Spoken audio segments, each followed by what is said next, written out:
సహించినవాడు ధన్యుడు. ఆల్రెడీ శ్రమ వచ్చింది. శ్రమ వెంబడి శ్రమ సముద్రంలో అలలాగా వస్తూనే ఉన్నాయి.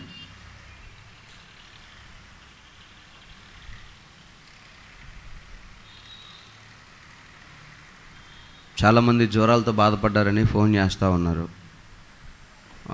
కులంతో మతంతో భేదం లేకుండా, వయసుతో సంబంధం లేకుండా భయంకరమైన విష జ్వరాలు, వైరల్ ఫీవర్, ఒకదాని బట్టి ఒకటి, ఒకరి వెంట ఇంకొకరికి, ఒక కుటుంబంలో ఒకరికి వస్తే నలుగురికి ఇట్లా బాధిస్తూ ఉన్నాయి. జ్వరాల చేత బాధపడుతూ ఉన్నారు చాలామంది. అది మనకే వచ్చింది, మనమే బాధపడుతున్నామని మీరు ఎవరు అనుకోవద్దు. చాలామంది బాధపడుతున్నారు ఆ జ్వరాల ద్వారా. అయినా దేవుడైన యెహోవా వాటన్నిటి నుంచి తప్పించును గాక. ఆయన తప్పించి కనికరించడానికి కొంచెం దేవునికి దగ్గరగా ఉండండి. మీరు మనం లోకంలో ఒక అధికారి సహాయం కావాల్సి వచ్చినప్పుడు మనం ఆ అధికారికి ముఖపరిచయం అయినా ఉండాలి. వీడు పలాని ఊరు, వీడిని పలాని చోట గమనించానని కనీసం ఆ ముఖపరిచయం ఉంటే కొంచెం మనోడే కదా, మనతో పాటు ఉంటాడన్న ఒక ఇదితో మనకు సహాయం చేయడానికి ఆయన ముందుకు వస్తాడు. ముక్కు ముఖం తెలియనోడు వెళ్ళి సహాయం చేయమంటే ఇప్పుడున్న పరిస్థితులు ఎవరు చేయలేరు. దేవుడు కూడా ఒక వ్యక్తిని ఆశీర్వదించడానికి ఆయన పరీక్షించి చూస్తాడంట. సౌలు రాజరికం బాగలేనప్పుడు, సౌలు రాజ్యం బాగలేనప్పుడు, సౌలు పరిస్థితి బాగలేనప్పుడు వీడు పనికిరాడు, ఇంకొకడు కావాలి అని లోకమంతా వెదిగితే దేవుని కన్ను దావీదు దగ్గర నిలబడింది. ఇతనైతే యోగ్యమైన వాడు, నాకు అన్ని విధాలు సరిపడవాడు అని దావీదుని సెలెక్ట్ చేసుకున్నాడు దేవుడు. అలాగా స్వస్థపరిచి ఆయన హస్తము భూమి మీద సంచరిస్తున్నప్పుడు మన దగ్గర ఆగాలి ఆ చెయ్యి. ఆమేన్. అక్కడ రాసి ఉంటుంది కదా, యాకోబును దాటి వెళ్ళలేకపోయాడంట యబ్బేకు రేవు దగ్గర దేవుడు. ఎందుకని దాటలేకపోయావంటే యాకోబు కన్నీళ్ళు దేవుని ఆపేశాయి. ఎంత ఏడ్చాడో యాకోబు. ఒక దేశానికి ఆయన పేరు పెట్టుకునే గొప్ప మనిషి, ఇశ్రాయేలీలకు మూల పురుషుడు, ఎంత ఏడ్చాడో, ఎంత పసిపిల్లలాగా ఏడ్చాడో అనిపిస్తుంది ఆ మాట చదివినప్పుడంతా. ఆయన కన్నీళ్ళు ఆయనను ఆపేసాయి. అక్కడ కొన్ని కార్యాలు దేవుణ్ణి దాటిపోనివ్వలేవు. అలా అందుకని నేను తరచుగా చెప్తుంటా, దేవునికి దగ్గర ఉండండి, దేవునికి దగ్గర ఉండండి. నేను ప్రత్యేకంగా పేర్లు పెట్టి చెప్పలేను, మీరు బాధపడతారేమో అని అంతే. లేకపోతే బెత్తం తీసుకొని ఉతికి పడేద్దాం అనిపిస్తుంది మిమ్మల్ని కొంతమందిని చూస్తే, మీ భక్తి చూస్తే. ఏమైంది? చర్చికి రావడానికి, ప్రార్థన చేయడానికి ఏమైంది? ఎప్పుడు వారమంతా తినేక పడుకుంటూ ఉంటారు, కొద్దిసేపు దేవునిలో ఉండడానికి ఏమైంది? రాత్రి వేములపాడు నుంచి వచ్చారు, అనకర్లపూడి నుంచి వచ్చారు. ప్రార్థన మీద వారికి ఆసక్తి కలిగిందో దేవుడే వారిని తొందర పెట్టాడు నాకు తెలియదు. వచ్చారు, క్రొత్త తీర్మానం చేసుకున్నారు, మేము ఇక దేవునిలో ఉండాలి అని అనుకుంటున్నామన్నా వచ్చారు. వాళ్ళు నష్టపోయింది ఏముంది? ఇంటి దగ్గర ఉండి మీరు లాభపడింది ఏముంది? ఏమైనా ఉంటే అది మీకే తెలియాలి, మీరు ఎంత లాభం పొందారో. కానీ నేను దెబ్బ తిని గాయం విలువ తెలిసి చెప్తున్నా, దేవునితో ఉండడం అంత ఆశీర్వాదం ఇంకొకటి లేనేలేదు. ఇంకా చాలా విషయాలు చెప్పాలనుకుంటా కానీ ఇక మరలా మోటివేషనల్ స్పీచ్ అవుతుంది. రండి, అంత్యదినాల్లో దేవునికి దగ్గరగా ఉండండి, అది మీకు మేలుగా మారుతుంది. యేసునామములో దేవుని సన్నిధిని నిర్లక్ష్యం చేయొద్దు. ఆయన మనల్ని నిర్లక్ష్యం చేస్తాడు. నువ్వు ఏది విత్తుతావో అదే కోస్తావు. కాబట్టి ఆయుష్కాలము కాలగతులు ఆయన వశమై ఉన్నాయి, దాన్ని పోగొట్టుకోవద్దు. మంచిది. మనం ప్రకటన గ్రంథం 7 ముద్రల గురించి ధ్యానం చేస్తూ ఉన్నాం. దాంట్లో మొదటి ముద్ర గురించి గడిచిన వారంలో మనం చదువుకున్నాం. మొదటి ముద్ర 6వ అధ్యాయము మొదటి వచనం నుంచి ఒకసారి చదువుదాం. మొదటి దానిని విప్పినప్పుడు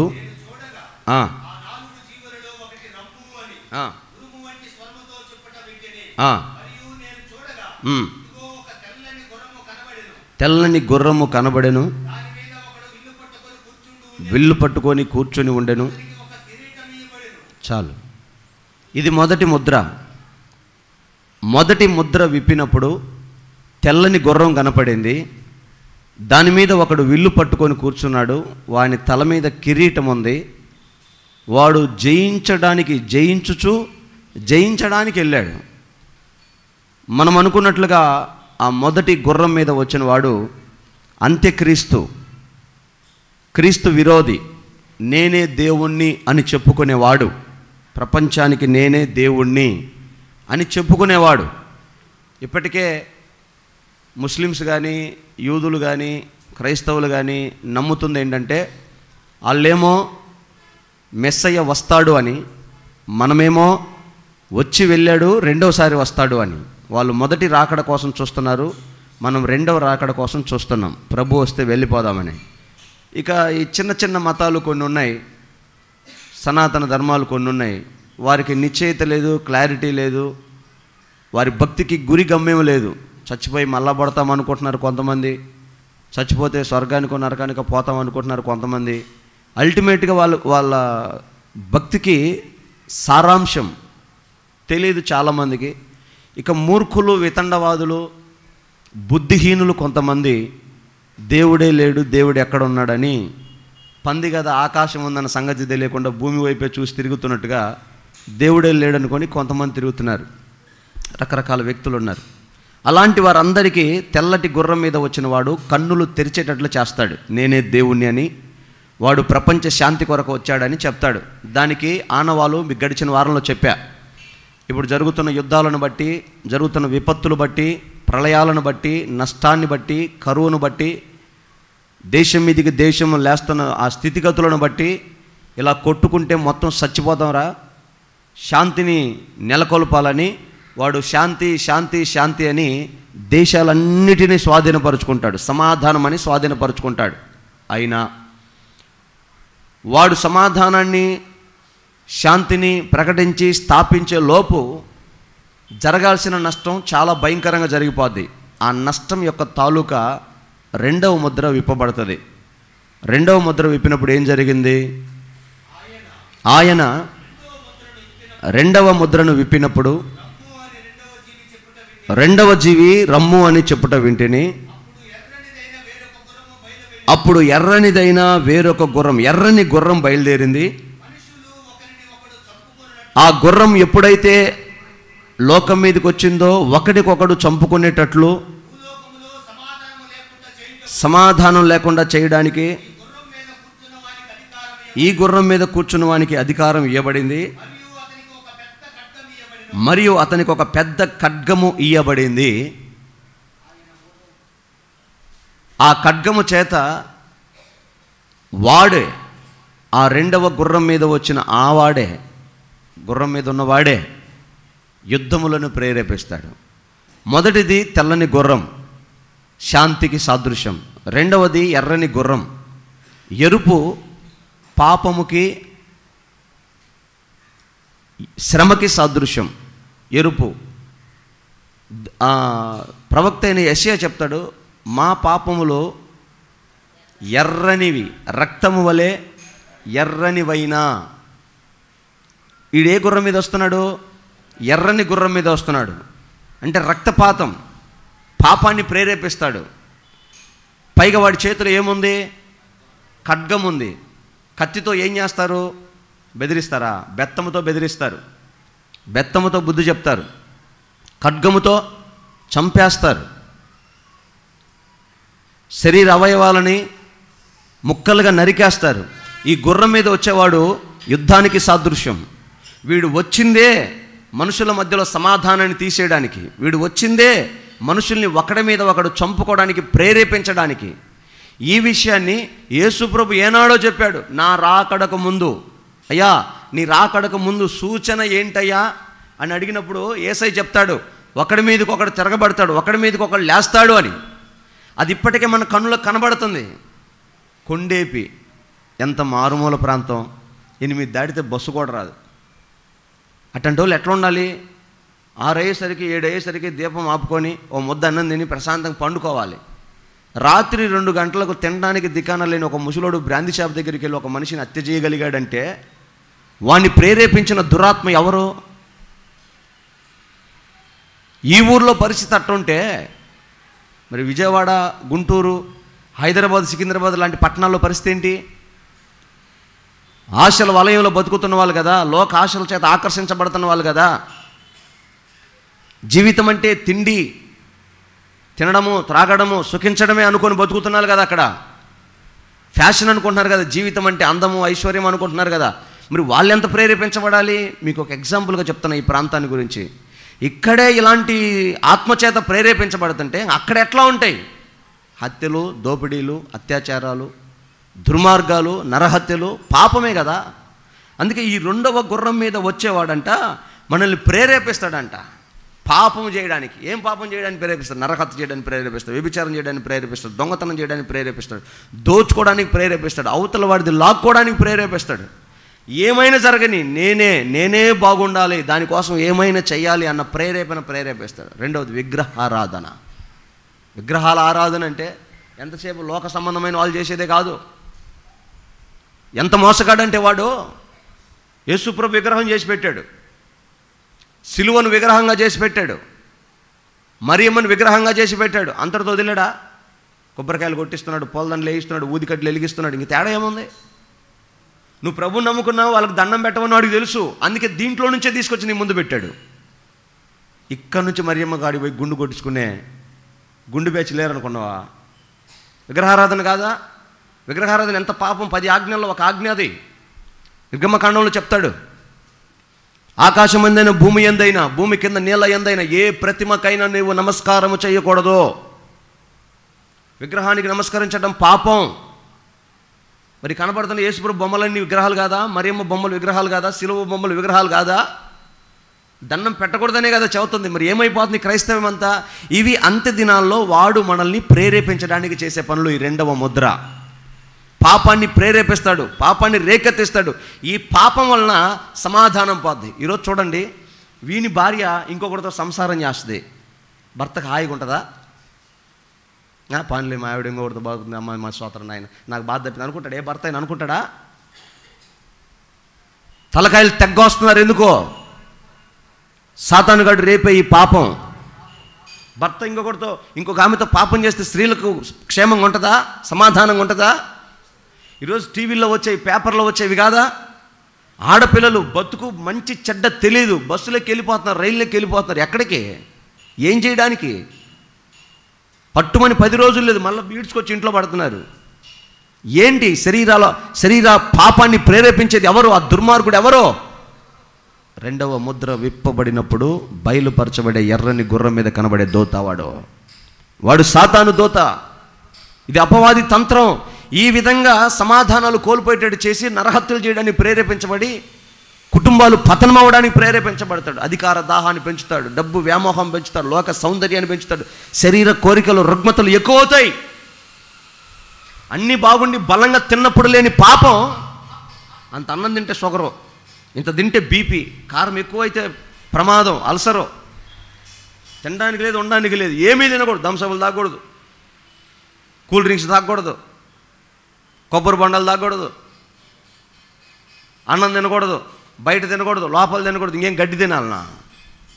కానీ ఎందుకని ఇంత బలహీనమైన ఈ ఫుడ్ తిన్నా కూడా ఇంత ప్రేరేపించబడుతున్నారు? ఎందుకని? ఇది సాతాను తంత్రం. ఇది రెండవ ముద్ర వేపబడినప్పుడు అత్యధికమవుతుంది. ఎంత అధికమవుతుందో తెలుసా? మత్తయి సువార్త 10వ అధ్యాయము 24వ అధ్యాయం, మత్తయి సువార్త 24వ అధ్యాయం 12వ వచనం చదవండి.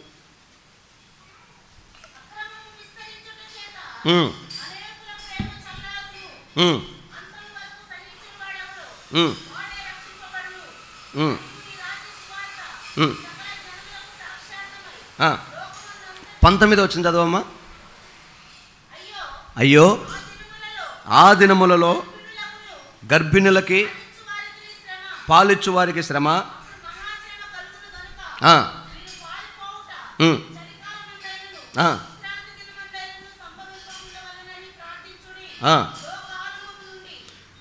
అలాంటి శ్రమ వచ్చినప్పుడు అది చలికాలమందైనా, ఇంకో కాలం ఏంటి, విశ్రాంతి దినమందైనా ఉండకుండా ఉండడానికి, గర్భిణీ స్త్రీలకి పాలిచ్చు వారికి ఉన్నప్పుడు రాకుండా ఉండడానికి మీరు ప్రార్థన చేసుకోండి అని చెప్పా. ఈ గర్భిణీ స్త్రీల గురించి, చలికాలం గురించి, విశ్రాంతి దినం గురించి ఒకసారి మీతో దేవుడు మాట్లాడాడు. మీరు ఎంతమంది గుర్తుపెట్టుకున్నారో నాకు తెలియదు.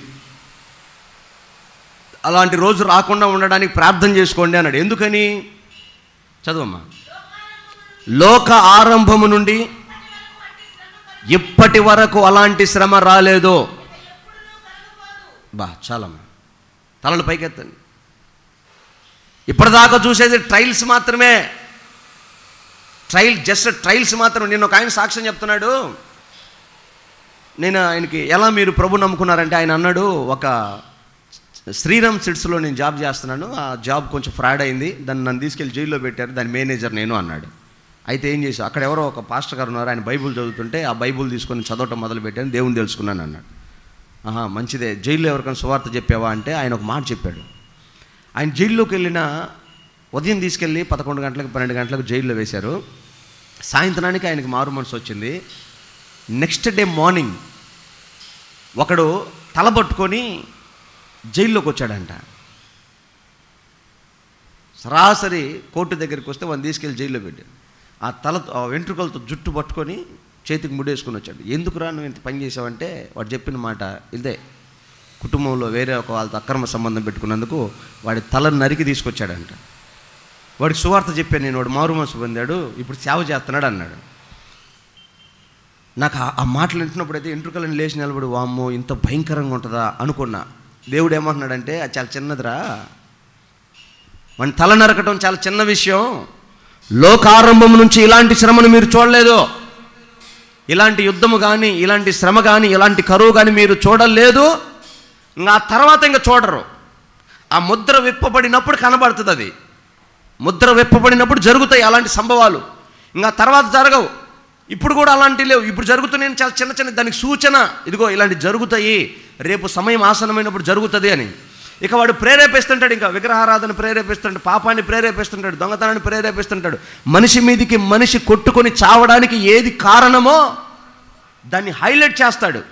దానికి ప్రతిగా ప్రకటన గ్రంథం 13వ అధ్యాయము 4వ వచనంలో ఆ ఘటసర్పము పాతాళములో నుంచి విడిపించబడి ఆ మృగమునకు అధికారం ఇచ్చినందున వారు ఘటసర్పముకు నమస్కారం చేసిరి. ఈ మృగముతో సాటి ఎవడు, దానితో యుద్ధము చేయగలిగిన వాడు ఎవడు అని చెప్పుకొనుచు ఆ మృగానికి నమస్కారం చేస్తున్నారు. ఆ మృగం ఏం మాట్లాడుతుంది? డంబపు మాటలు, దేవదూషణ పలికే మాటలు. అలాంటి నోరు దానికి ఇయ్యబడెను. 3.5 సంవత్సరము ఆ కార్యములు చేయడానికి దానికి అధికారం ఇచ్చెను.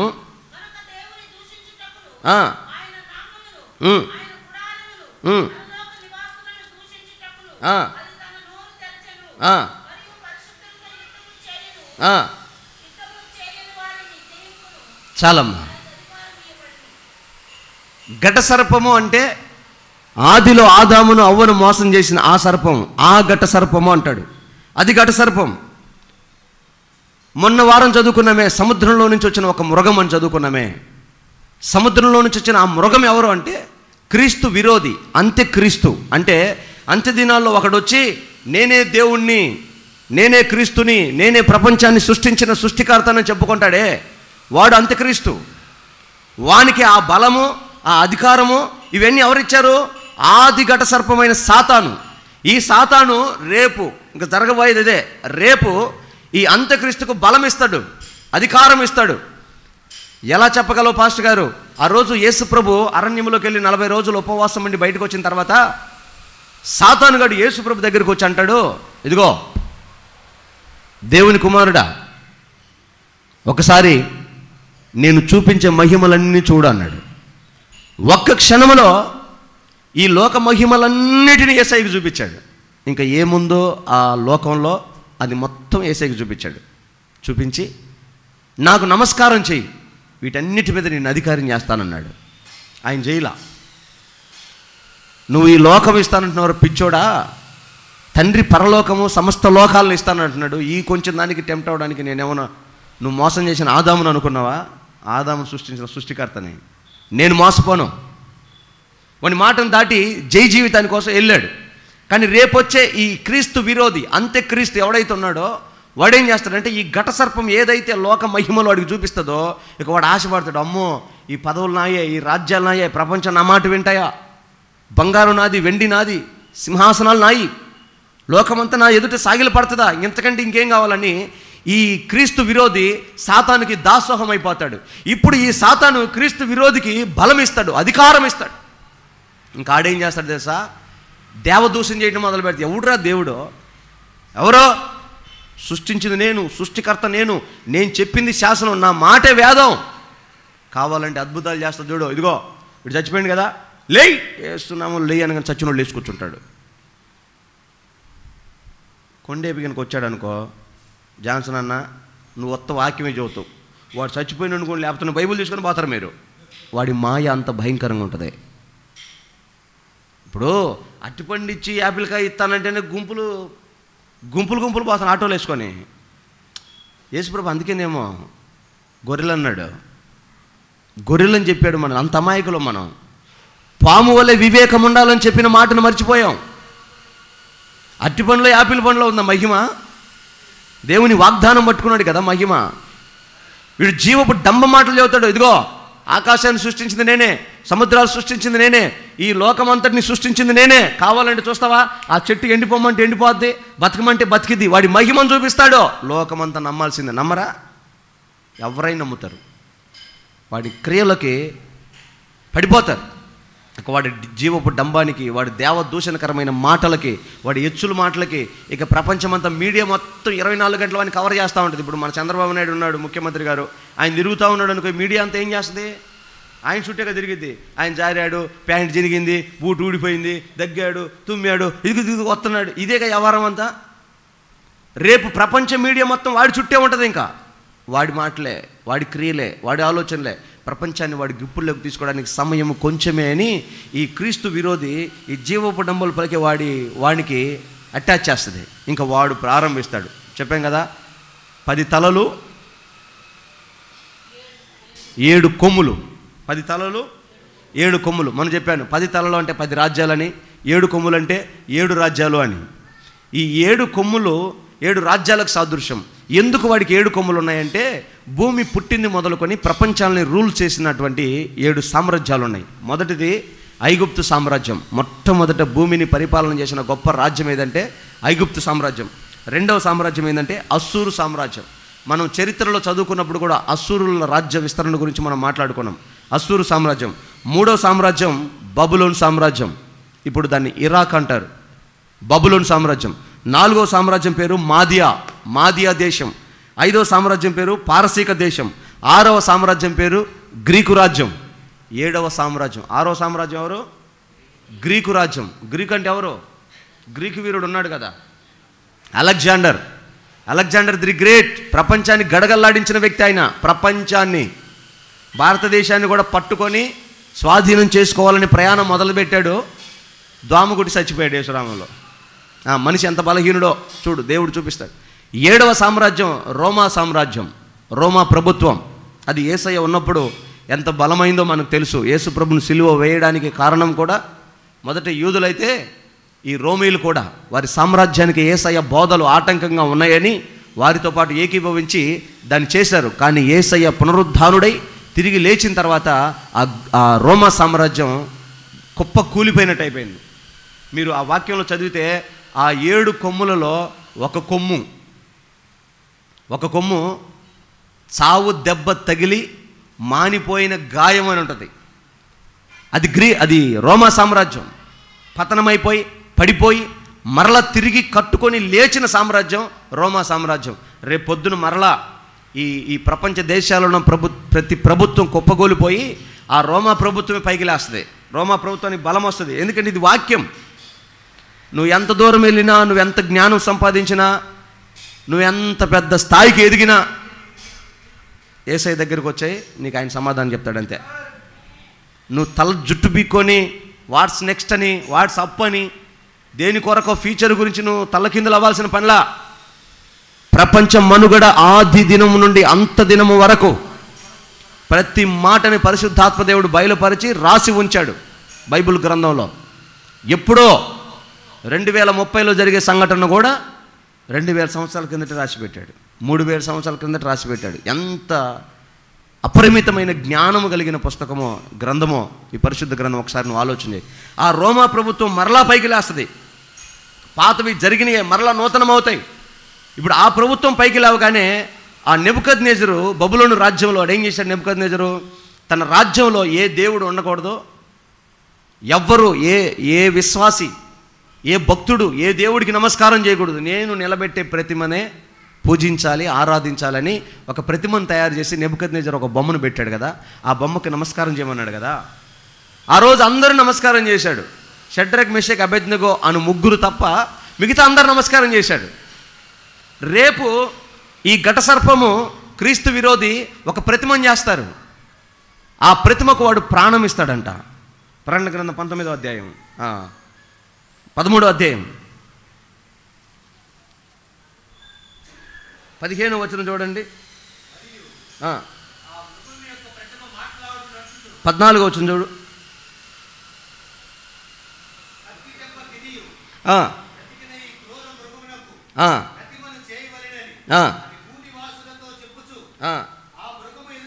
కత్తి దెబ్బ తినియు బ్రతికిన ఈ క్రూర మృగము ప్రతిమను చేయవలనని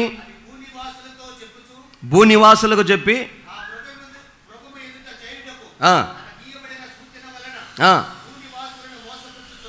చాలండి. ఆ దెబ్బ తిన్న ఆ ప్రభుత్వం ఒక ప్రతిమను తయారు చేసి, ఆ ఘట సర్పము ఆ క్రీస్తు విరోధి ఒక ప్రతిమను తయారు చేసి దానికి మాట్లాడే శక్తిని ఇస్తారంట. ఒకసారి మీరు ఆలోచన చేయండి. బొమ్మను చేసి దానికి మాట్లాడే సామర్థ్యం ఇవ్వగలిగిన పరిస్థితి ఇప్పుడున్న కాలంలో ఏముంది? అది రోబోనే కదా. దానికి మాట్లాడే సామర్థ్యం, ఏ లాంగ్వేజ్ అయినా మాట్లాడుతుంది. చివరికి లిపి లేని భాషలు కూడా మాట్లాడుతుందంట. ఈ ఎరుకల భాష, లంబాడీ భాష, వీళ్ళకి ఈ భాషలకి అక్షరాలు ఉండవు. వీళ్ళు మాట్లాడుకునే ఈ కోయ జాతి ప్రజలు మాట్లాడుకునే ఈ భాషలకి అక్షరాలు ఉండవు. ఆ లాంగ్వేజ్ కూడా ఇది మాట్లాడుతుందంటే ఇది ఎంత జ్ఞానం ఇస్తారు చూడు. దానికి రోబోకి మాట్లాడే జ్ఞానం ఇస్తాడంట. ఆ రోబో ఏం చేస్తుందంటే మాట్లాడడం మొదలుపెట్టి మనుషుల్ని మాయ చేయటం మొదలు పెడుతుందంట. మోసపుచ్చు అధికారము దానికి కలదు కలదు కలదు. మోసం చేస్తుంది. ఎట్లా మోసం చేస్తుంది తెలుసా? 16వ వచనం చదువుదాం. కొద్దివారు కానీ గొప్పవారు కానీ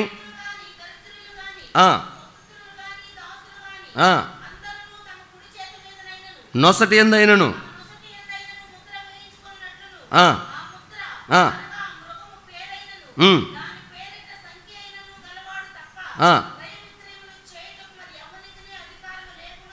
అది వారిని బలవంతము చేయుచున్నది.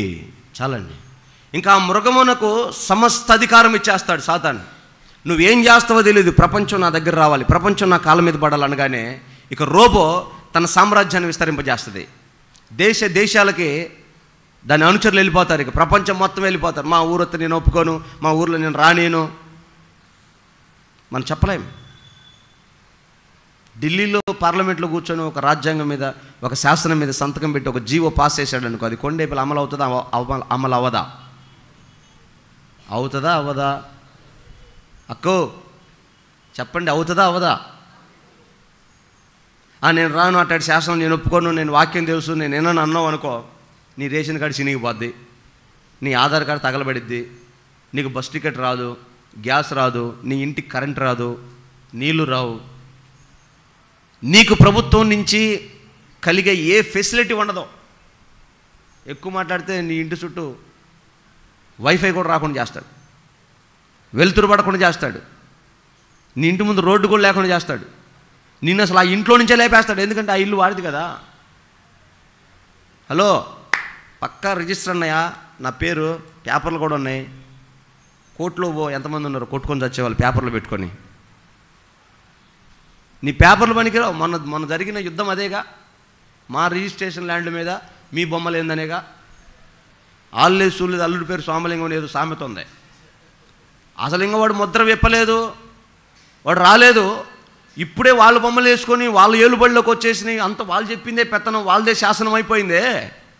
రేపు కత్తి చేత పట్టుకొని మనుషుల మధ్యలో తిరుగుతున్నవాడు, దూసిన ఖడ్గము చేత పట్టుకొని సంచరిస్తాను, ఒకటి కనపడితే నువ్వు బయటకు రాగలుగుతావా? ఎదురుగా మాట్లాడగలుగుతావా? వాడు ప్రేరేపించే వాడి సైన్యం ఎలాగుంటుంది తెలుసా? క్రూరులు. వాళ్ళకి ఇక కనికరం ఉండదు, పాపభీతి ఉండదు. వాళ్ళకు రోబోలు. ఇక వాళ్ళకేం తెలుసు? రోబోస్. వాళ్ళకి మంచి చెడు తెలుసా? నరకం అంటే నరకటమే, తీసేయమంటే తీసేయడమే. యుద్ధం అది. ఖడ్గము చేతబట్టిన గుర్రం, దోతవాడు ఎర్రని గుర్రం ఎక్కి ఖడ్గము చేతబట్టుకుని దోతవాడు వచ్చేస్తాడు. ఇక వాడు మైండ్ గేమ్ ఆట మొదలు పెడతాడు మనుషులతో. మైండ్ గేమ్ ఆడతాడు. ఇంకా వాడికి ఎమోషన్స్ ఉండవు, ఫీలింగ్స్ ఉండవు. నిన్ను నాశనం చేయటమే వాడి సంకల్పం.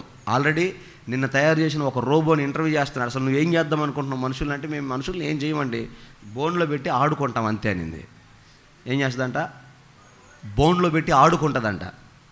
మనం అనుకుంటున్నాం మనం ఏదో పెద్ద తెలివి కలవాళ్ళం, ఇక మనకంటే ఇంక మించిన వాళ్ళు లేరు, నా తెలివితేటలకు అసలు అబ్బో అనుకుంటా ఉంటాం. మన తెలివితేటలేదు ఒక్కసారి వెనక్కి తిరిగి బ్యాక్గ్రౌండ్ చెక్ చేసుకుంటే మన తెలివితేటలేదు బయటకు వస్తాయి. మన జ్ఞానం ఎంతో, మన బలం ఎంతో, మన సామర్థ్యం ఎంతో తెలుస్తుంది. ఆలోచన చేయండి. 1 లక్ష రూపాయలు సేవ్ చేసుకోగానే మనం ధనవంతులం అనుకోమాకండి. 1 కోటి రూపాయలు ఆస్తి ఉందని చెప్పి నువ్వేదో అతిశయించడానికి, గర్వించడానికి పూనుకోమాకండి. మనం చాలా బలహీనం. కోటాను కోట్లు ఆస్తులు సంపాదించిన వారు కూడా ఈ ఎర్రని గుర్రం బయలు వెడలగానే వాని ఆస్తి పాస్తులని పక్కన పడేసుకోవాల్సి వస్తుంది. ఎందుకు పనికిరావు అవి? దేనికి పనికిరావు? ఇక యుద్ధం మొదలవుతుంది. కొట్టుకొని చచ్చేవాళ్ళు కొట్టుకొని వస్తూ ఉంటారు, మీద పడి నరుక్కునే వాళ్ళు నరుక్కుంటూ ఉంటారు. ఎందుకంటే వాడే ప్రేరేపిస్తాడు, వాడే. ఎందుకంటే ఆ ముద్ర విప్పబడింది, ఇంకా ఆత్మ పని ఇంకా రిలీజ్ అవుతుంది, ఆ స్పిరిట్ రిలీజ్ అవుతుంది లోకంలోకి. ఇంకా సమాధానం అనేది ఉండదు. తల్లిదండ్రులకు ఉండదు, భార్యాభర్తలకు ఉండదు, పిల్లలకు ఉండదు, అధికారులకు ఉండదు. లోకంలో ఎవరికి సమాధానం ఉండదు. ఇప్పటికే చూడండి, హాస్పిటాలిటీ అంటే తెలుసా? హాస్పిటల్లో నర్సింగ్ చేస్తుంటారే, అసలు వాళ్ళ పని ఏంటి తెలుసా?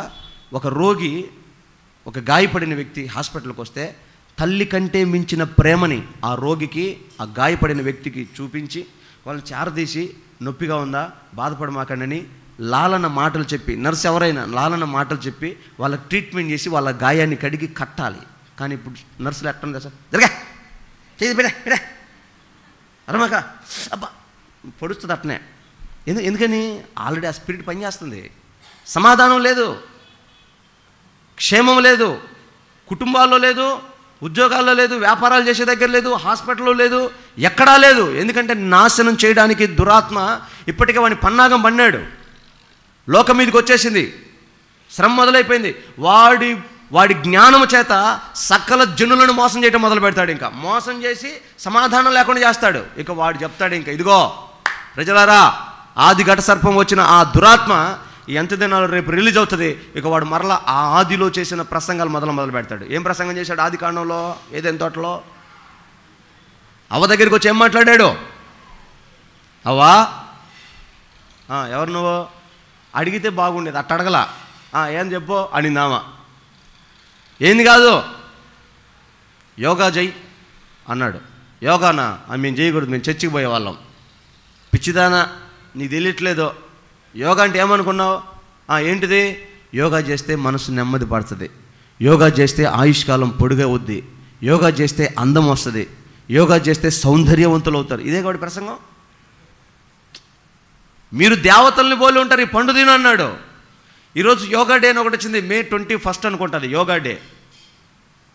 అది చేస్తే మీరు అందంగా ఉంటారు, ఆయుష్కాలం పొడుగవుతుంది, జీవితకాలం బతికేస్తారని లేనిపోని కల్లోల పెట్టే మాటలు మనతో మాట్లాడి మనల్ని మోసపుచ్చుతాడంట వాడు. ఒకవేళ నువ్వు దేవుని వాక్యం చదువుకొని, అమ్మో దేవుని వాక్యం ఇలా ఉంది కదా, ముందే దేవజనుడి ద్వారా దేవుడు మనతో మాట్లాడాడు కదా, మనం పొరపాటును కూడా ఈ మాటలు వినకూడదు, ఈ యోగాలు భోగాలు మనకు ఎందుకులే అన్నాం అనుకో, ఎండవాడు. ఇప్పటికే బ్యూటీ పార్లర్స్ చెలరేగిపోయినాయి, ఊరు నిండిపోయినాయి. బ్యూటీ పార్లర్లు ఎందుకమ్మా? లేని కొత్త రంధ్రాలు పెట్టుకోవడానికి, లేని రంగు తెచ్చుకోవడానికి, లేని సౌందర్యాన్ని ఎత్తినేసుకోవడానికి. వాళ్ళకి తెలియని విషయం ఏంటంటే ఉన్న సౌందర్యాన్ని కూడా ఓడగొట్టుకుంటున్నారు వాళ్ళు. దేవుడు కంటి నిండా కన్ను క్షేమం కొరకు ఐబ్రోస్ ఇచ్చాడా, మొత్తం బీకేసుకుంటున్నారు. మొన్న ఒక ఆమెకు అసలు ఏమి ఐబ్రోస్ ఉన్నాయా లేవా అంటే ఒకటి వచ్చింది నాకు. పీకింగ్ ఏమన్నాడు మొత్తం పీకైతే, దానికి నీ కష్టాజీతం సగం స్వాహా. మేడం మీరేమన్నా చేయండి, నేను అందంగా ఉండాలి, రంగు ఏమో నల్లటి నలుపు, ఇప్పుడు ఏమో అందంగా మారాలంటే ఏం చేయాలి? ఆమె దగ్గర ఉన్న పేస్టులు మొత్తం రుద్ది పూసి ఇక్కడ మాత్రం కొత్త రంగు వచ్చింది, మిగతాదంతా నలుపే.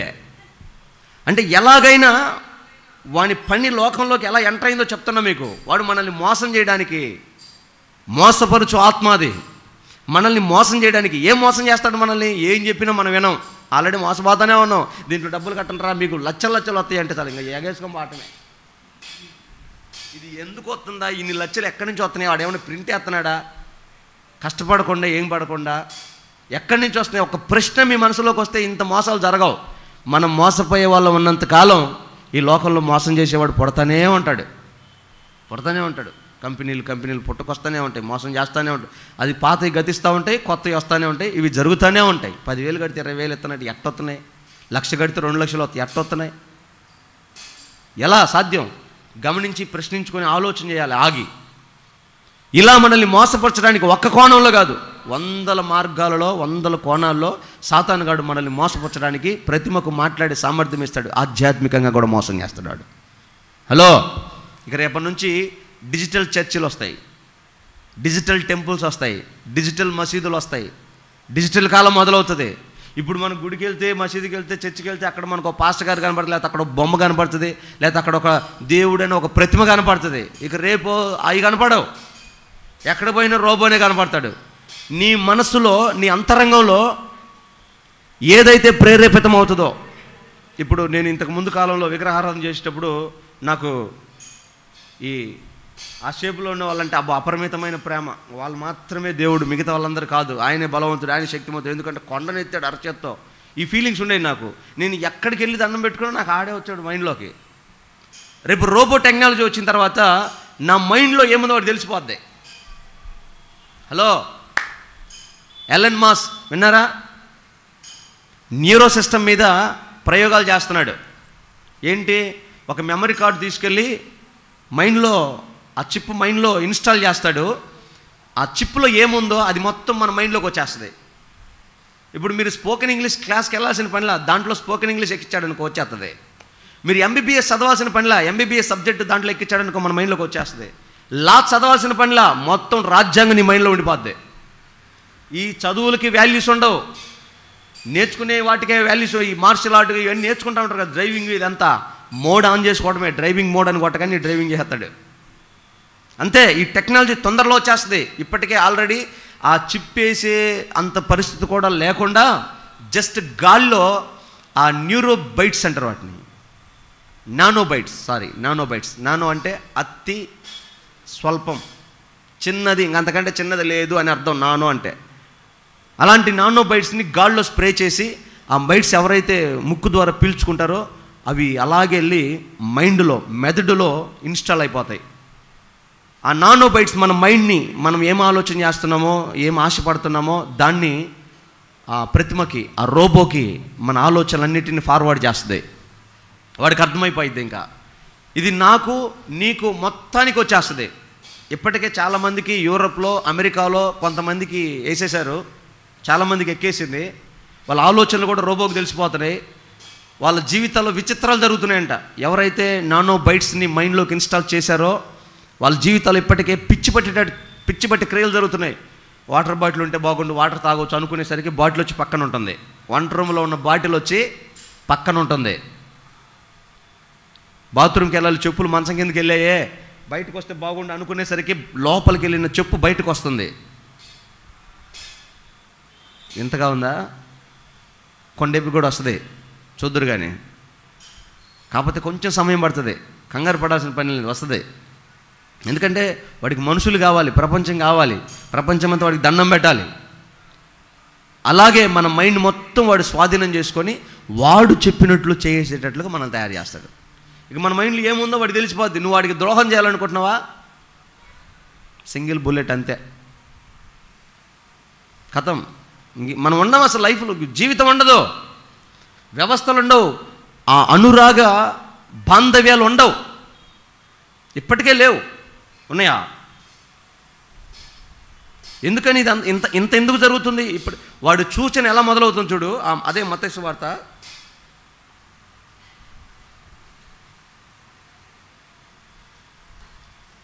24వ అధ్యాయము 24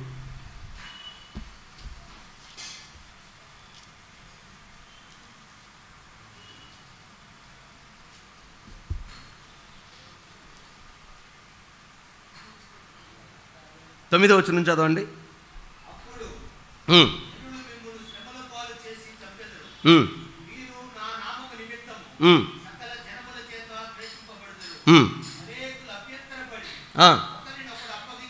శ్రమలో పాలు మిమ్మల్ని చేస్తారు, మీరు నా నామము నిమిత్తం సకల జనుల చేత ద్వేషింపబడతారు. అనేకులు అభ్యంతరపడి ఒకరినొకడు అప్పగించి ఒకరినొకడు ద్వేషించుకుంటారు. అనేకులైన అబద్ధ ప్రవక్తలు వచ్చి పలువురిని మోసం చేస్తారు. అక్రమము విస్తరించుట చేత ఇలా జరగడానికి కారణం ఏంటి? ప్రేమ చల్లారిపోతుంది, ప్రేమ ఉండదు. ఈరోజు నీకు కొన్ని ఎఫెక్షన్స్ ఉన్నాయి. నా భర్త, నా బిడ్డ, నా కూతురు, నా కొడుకు, నా మేనమామ, నా అమ్మమ్మ, ఇలాంటి ఎఫెక్షన్స్ కొన్ని ఉన్నాయి. ఈరోజు కొన్ని రోజుల్లో ముందుకెళ్తే ఇలాంటి ఎఫెక్షన్ నీకు ఉండవు. కారణం ఏంటంటే ఇది ఒక దురాత్మ క్రియ. నీకు ఆ ఎఫెక్షన్ లేకుండా చేస్తాడు. ఇప్పటికే లేవు. నేను కొన్ని వీడియోస్ చూశాను. పసిబిడ్డను కౌగిట్లో పెట్టుకొని ఒక అమ్మాయికి ఒక 22 సంవత్సరాలు ఉంటాయి. వీడి వలన అక్రమ సంబంధం తెగిపోయిందని, ఆ బిడ్డ వలన అక్రమ సంబంధం తెగిపోయిందని మొక్కం మీద గుద్దుతుందండి. సీసీ కెమెరాలో రికార్డ్ అవుతుంది మొత్తం. వాడు చచ్చిపోతే ఆ చెడు అక్రమ సంబంధాన్ని మరలా కనెక్ట్ చేసుకోవచ్చని వాడిని చంపడానికి ప్రయత్నం చేస్తుంది. పందికి ఉంటుందండి ప్రేమ పిల్లల్ని కంటే. కుక్క ఉంటుంది, కోడి జంతువులకు ఉంటుంది. 9 నెలలు మోసి పెంచిన తల్లికి ఎఫెక్షన్ ఎందుకయింది? మీకు అర్థం కావట్లేదా? ఎలాంటి దినాల్లో మనం ఉన్నామో గుర్తుపట్టట్లేదా? టామ్ అండ్ జెర్రీకి పడినట్టు పడుతుంది అత్తకి కోడలకి. ఏమి ఆమె కూడా ఒక తల్లికి బిడ్డేగా, నీ కూతురు లాంటిదేగా. ఎందుకు ఆ ఎఫెక్షన్ ఉండట్లేదు మీ ఇద్దరి మధ్యలో? ప్రేమ చల్లారిపోయింది, ప్రేమ లేదు. సహోదరత్వం ఎందుకు ఉండట్లేదు? ప్రేమ లేదు. దీనికి వాక్యాన్ని కూడా చూస్తాడు. వాడు విశ్వాస కాదన్నా, అవిశ్వాస అన్నా, దుర్మార్గుడన్నా, దొంగ అన్నా, అదన్నా ఇదన్నా, ఒకప్పుడు నువ్వు నేనెవరు? ప్రేమ చల్లారిపోయి అబద్ధ బోధకులు ఎక్కువైపోతారు నిన్ను డైవర్ట్ చేయడానికి. ఏం కదలు పెడతారు, ఎట్లా కూడా బతకొచ్చు, మన బతుకు మనం జాగ్రత్త బతికితే సల్లే. డైవర్ట్ చేస్తారు, అభ్యంతరపడే బోధలు లేవనెత్తుతారు. ఇలాంటి వాళ్ళ దగ్గర ఇప్పటికే చదువుతున్నారు. ఇదిగో నువ్వు ప్రభుని నమ్ముకున్నావు, వాళ్ళు చచ్చిపోతే పోకూడదు, వాళ్ళకి పెళ్ళి అయితే పోకూడదు, వాళ్ళ ఇంట్లో ఏమైనా జరిగితే పోకూడదు. ఏం కన్నవాళ్ళు కాదా? నువ్వు ప్రభు నమ్మితే ఏమైంది? పో. సమరయ్య స్త్రీని, ఒక వ్యభిచారిని ఎత్తుక్కుంటూ ఏసయ్య వెళ్ళలా? విగ్రహారాధికులు ఏసయ్య దగ్గరికి రాలా? వాళ్ళని ప్రేమించలా? వాళ్ళని రక్షించలా? ఎక్కడి నుంచి వస్తున్నాయి ఈ బాధలు?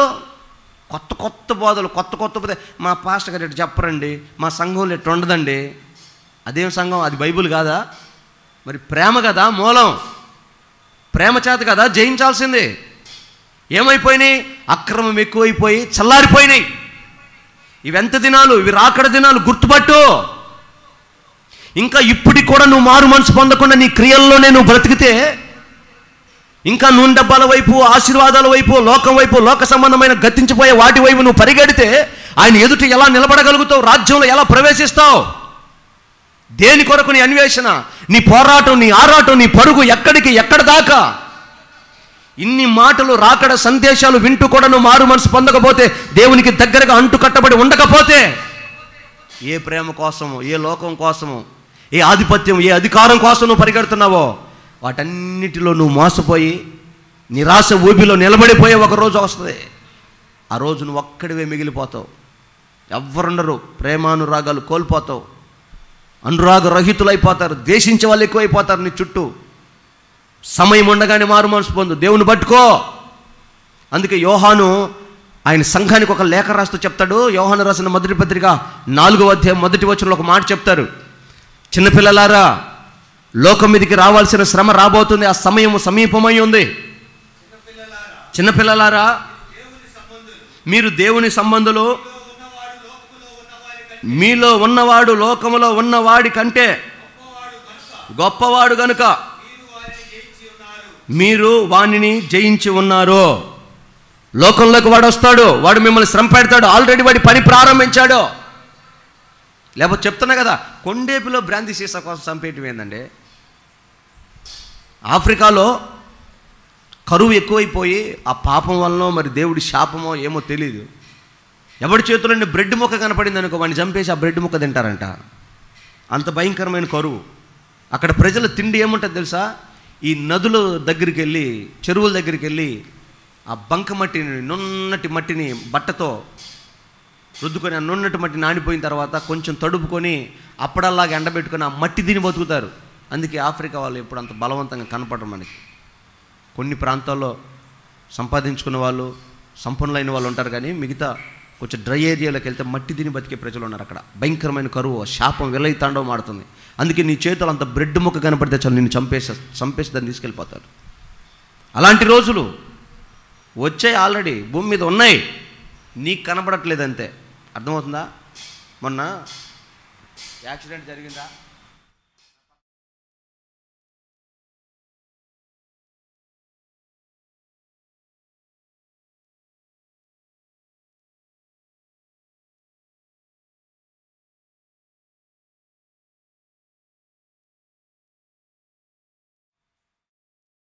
టీషర్ట్ బయటికి తీస్తే అప్పుడు కనపడుతుంది. అది కొవ్వు ఎక్కువ.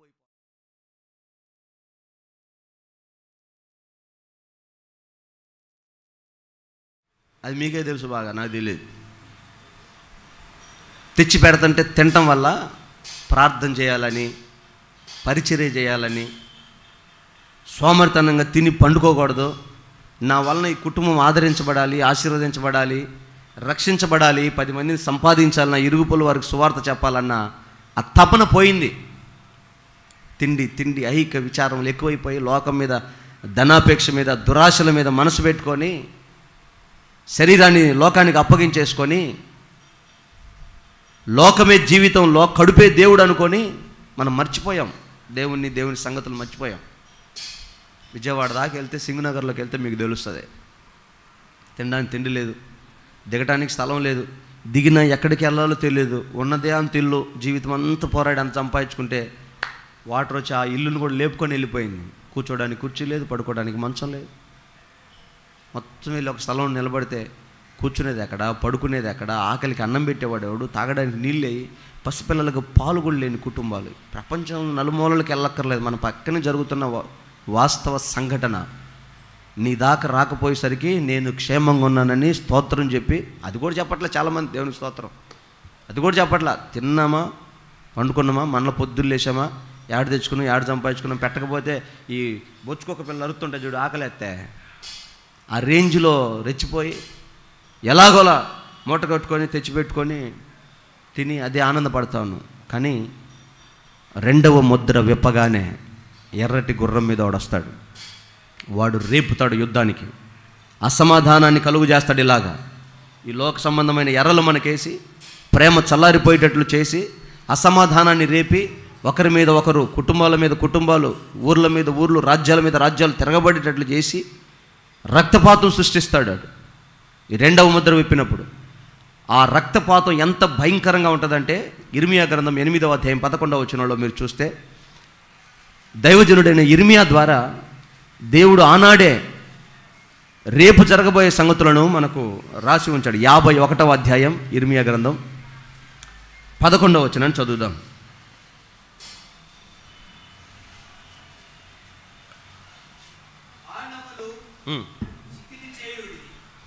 బాణములను ఎక్కువ పెట్టండి,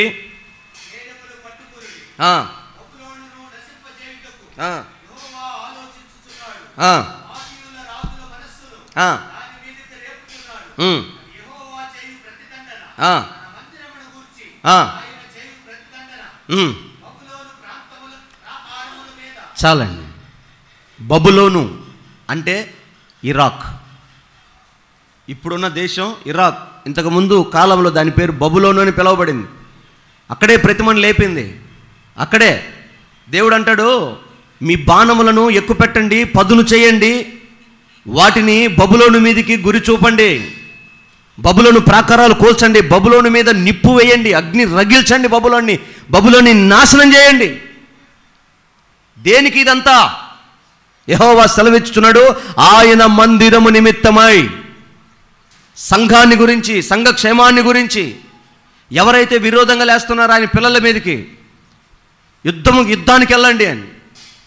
ఇప్పుడు ఈరోజు ఇశ్రాయేలీలకి ఇరాక్ దేశానికి రగులుకున్న అగ్ని దీనికి సూచన కాదా?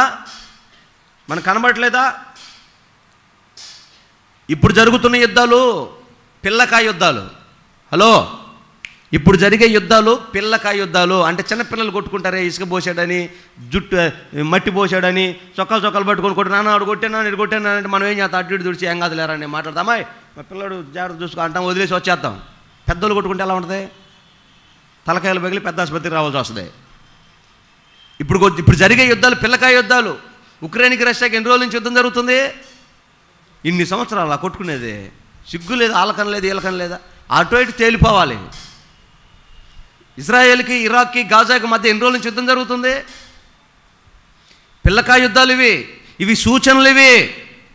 కానీ రేపు జరగబోయే భయంకరమైన యుద్ధం ఒకటి ఉంది. ఆ ముద్ర విప్పబడగానే దూసిన ఖడ్గం చేతబట్టుకొని ఎర్రని గుర్రం మీద బయలు వెళ్ళేవాడు సమాధానం లేకుండా చేసి, ప్రపంచ శాంతిని నాశనం చేసి, దేశాల మీద యుద్ధాన్ని రగులిస్తాడు. దానికి ఏ పేరు పెట్టుకుంటావో? మూడో ప్రపంచ యుద్ధం అనుకుంటావో, ప్రపంచ నాశనం అనుకుంటావు? అందుకే దేవుని వాక్యంలో పేతురు చెప్తాడు, ఈ భూమి ఆకాశము మొత్తం అగ్ని కొరకు నిలవ చేయబడి ఉన్నది. ఇక ఆ రోజులు వదిలే బాంబులండి. ఇప్పుడు 19వ శతాబ్దం అంటే 1901, 1902, 1980, 1970, 1960. మీలో చాలామంది ఆ సంవత్సరాలు పుట్టినారు కదా. ఎప్పుడైనా యుద్ధాలు చూసారా? ఇలాంటి యుద్ధాలు ఎప్పుడైనా విన్నారా? లేదు కదా. అప్పుడెప్పుడో 1920లో అనుకుంటా రెండో ప్రపంచ యుద్ధం జరిగింది. నాగాసాకి అనే జర్మన్ దేశంలో, జర్మనీ అనే జపాన్లో అమెరికా వాడు ఒక బాంబు వేశాడు, అణుబాంబు. ఇప్పటికీ 80 సంవత్సరాలు. ఇప్పటికీ అక్కడ గడ్డి మొలవదు. ఇప్పటికీ అక్కడ పుట్టే పిల్లలు అంగవైకల్యంతో పడతారు. చాలామందికి అసలు సంతానమే ఉండదు, సంతానమే లేదు. ఎందుకంటే అది చిన్న ఎఫెక్ట్, అది బాంబు ఎఫెక్ట్. వాడు భయపెట్టాడు, ఇంకా నా దగ్గర చాలా ఉన్నాయి అనుభవం వస్తుంది, వాడి దగ్గర ఉన్నది రెండే వేసేసాడు, ఇంకా లేవు, ఇంకా వేస్తాడేమో అని భయపడి ఆ యుద్ధం అంతటితో సర్దుమరిగింది. కానీ ఇప్పుడు ప్రపంచం మొత్తం మీద 6,000 అణుబాంబులకు పైనే ఉన్నాయంట. ఎన్ని? 6,000 అణుబాంబులకు పైనే. మొత్తం మీద దేశాలు ఉన్నదే భూమి మీద 202 దేశాలు. ఆ 202 దేశాల్లో రష్యా, చైనా, ఇండియా, అమెరికా లాంటివి పెద్ద భూభాగం ఉన్న దేశాలు. గట్టిగా ఒక 10-15 దేశాలు. మిగతాయని బొడ్డబొడ్డాయి. మన ఆంధ్ర రాష్ట్రం అంతా కలిపి ఒక దేశం, తెలంగాణ అంతా కలిపి ఒక దేశం, అలా ఉంటాయి బొడ్డబొడ్డాయి. మొత్తాన్ని కలిపి 4 బాంబులు వేస్తే ప్రపంచమే నాశనం అవుద్ది. అలాంటిది 6,000 అణుబాంబులకు పైన సంపాదించి పెట్టారంటే, ఇప్పుడున్న బాంబులు వాటికంటే 100 రెట్లు ప్రభావవంతమైనవి. అప్పుడు వేసింది ఆ జపాన్లో వేసింది చిన్నదే, కొంచెం ఎఫెక్ట్ అయింది. కానీ రేపు వేసే అణుబాంబులు అంట మనిషి ఉండగానే ఆ వేవ్స్, బాంబ్ రిలీజ్ అయిందనుకో, ఒకవైపు నుంచి దాంట్లో ఉన్న రేడియేషన్ వేవ్స్ బయటకు వస్తాయి, ఒకవైపు నుంచి సౌండ్ బయటకు వస్తుంది, ఒకవైపు నుంచి అగ్ని కెరటాలు బయటకు వస్తాయి. ఎట్లాగొస్తాయి అంటే, గన్లో నుంచి బుల్లెట్ని ఆ ట్రిగ్గర్ నొక్కితే బయటికి ఎంత స్పీడ్తో వస్తుందో, ఆ బాంబు రిలీజ్ అవ్వగానే ఆ రేడియేషన్ కానీ, ఆ సౌండ్ ఎఫెక్ట్ కానీ, ఆ అగ్ని కెరటాలు కానీ ఒక్కసారిగా బయటకు వచ్చేసి కొన్ని 100 కిలోమీటర్లు పచ్చి గడ్డి అయినా, బిల్డింగ్స్ అయినా, వాహనాలైనా, మనుషులైనా ఎవరున్నారో ఉన్నవాళ్ళు ఉన్నట్టుగానే బూడిదైపోతారు. అలాంటి భయంకరమైన అణుబాంబుల్ని భూమిలో ఉన్న దేశాలు తయారు చేసి పెట్టుకున్నాయి. ఎంత పెద్ద నాశనానికి మూట కట్టారో చూడండి. ఆ రోజు సొదొమ మీద అగ్ని కురిసింది. దేవుడు ఏం చెప్పాడు? వెనక్కి తిరిగి చూడకుండా వెళ్ళండి అన్నాడు. లోతు భార్య ఏం చేసింది? వెనక్కి తిరిగింది. ఏమైంది? ఆమె బూడిదైపోయింది క్షణాల్లో. అంటే ఆ సొదొమ వేవ్స్ అలాగొచ్చేసినాయి. ఎవరైతే దాని వైపు తిరుగుతారో వాళ్ళు బూడిదైపోయారు. లోతు పిల్లలు తిరగలేదు కాబట్టి క్షేమంగా వెళ్ళిపోయారు. బూడిదైపోయింది. ఇలాంటి వేవ్స్ వస్తాయి. ఇంకెక్కడ సేఫ్టీ ఉంటుంది? విజయవాడలో వేస్తే చాలు, ఇంచుమించు చెన్నై దాకా వెళ్ళిపోద్ది అది. మనం అనుకుంటున్నాం కదా, సముద్రం ఆడో 50 కిలోమీటర్లు ఉంది, ఇక్కడ ఆడుకొస్తుందని. ఒక్క బాంబు రిలీజ్ అయిందనుకో 500 కిలోమీటర్లు వెళ్ళిపోద్దండి సముద్రం అక్కడి నుంచి. ఈ పక్క మళ్ళీ అరేబియాలో కలవాల్సిందే. ఇదేంటది? ఇది అరేబియా సముద్రం. ఇది బంగాళాఖాతమా? వెనకది కదా హిందూ మహాసముద్రం, అరేబియానా? రైట్. ఇది అరేబియా, ఇది బంగాళాఖాతం, రెండు కలిసిపోతాయి. మధ్యలో మనం ఏం చేయాలి? న్యూక్లియర్ వెపన్స్, సముద్రాలను ప్రభావితం చేయగలిగిన బాంబులు. మొత్తం 3వ వంతు నాశనం చేసే అనుభవాలు. ఆ బాంబు రిలీజ్ అయితే ఎంత భయంకరంగా ఉంటుందో తెలుసా? జకరియా పుస్తకం 14వ అధ్యాయం 12వ వచనం చదవండి.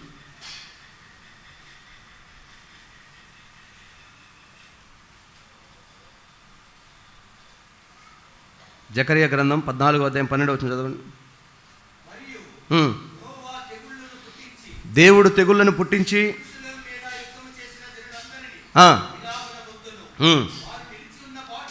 వారు నిలిచి ఉన్న పాటునే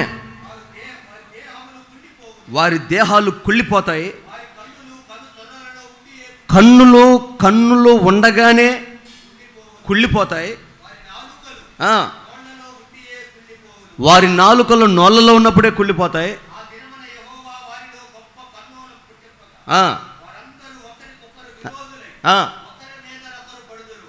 చాలండి. ఈ న్యూక్లియర్ వెపన్స్ గురించి ఏనాడో చెప్పబడింది మాట. దేవుడు ఎంత గొప్పవాడో చూడండి. శాస్త్రవేత్తలు ఇప్పుడు చెబుతున్నారు, ఒరే నాయన ఆ బాంబు రిలీజ్ అయిందంటే, ఆ బాంబు ఒక్కసారి డిస్పాచ్ అయిందంటే మనుషులు నాశనం అయిపోతారా, భయంకరమైన తెగులురా, కొత్త వైరస్లు వచ్చేస్తాయిరా, చర్మ సంబంధమైన వ్యాధులు వస్తాయి, లోపల అవయవాలు కుళ్ళిపోతాయి.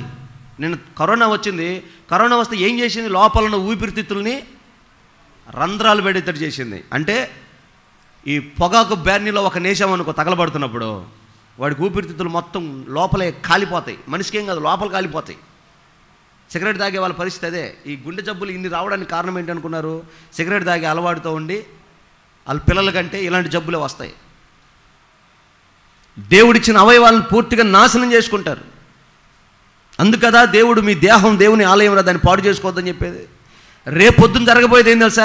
ఆ ఎర్రని గుర్రము భూమి మీదకి విడుదల అవ్వగానే దేవుడు గొప్ప కల్లోలాన్ని పుట్టించి దేశం మీదకి దేశం, జనాల మీదకి జనాలు వేసి బాంబులు వేసుకొని నాశనకరమైన తెగులు చేత చచ్చిపోతారంట. చూస్తూ ఉండగానే కళ్ళు లొట్టలు పడిపోయి కరిగిపోతాయి.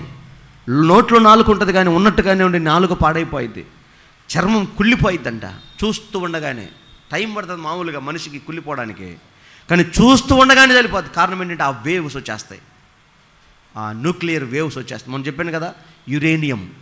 ప్రతి బాంబు తయారీలో యురేనియం అనే మెటల్ వాడారు. అది చాలా భయంకరమైనది. దాంట్లో నుంచి వచ్చేటువంటి ఆ రేడియేషన్ మనిషిని భయంకరమైన నాశనాన్ని తీసుకెళ్తుంది, అవయవాలు పాడు చేస్తుంది. గాలి, అది గాయపరిచేది కాదు, గాలి పీల్చుకుంటే చాలు జీవితాలు నాశనం అయిపోతాయి.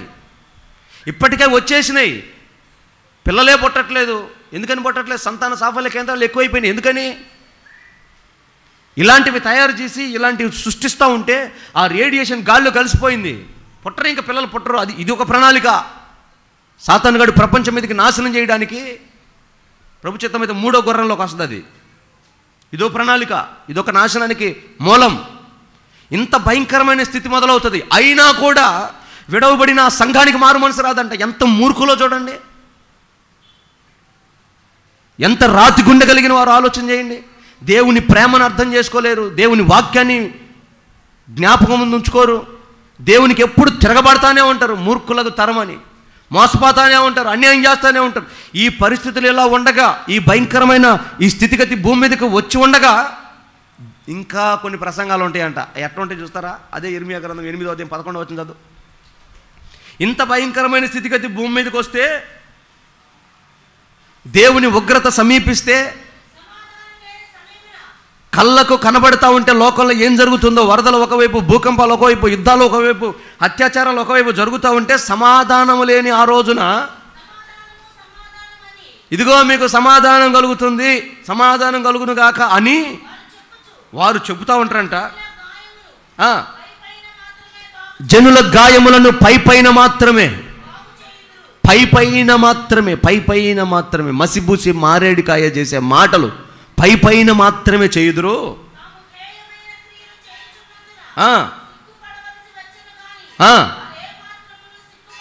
చాలండి.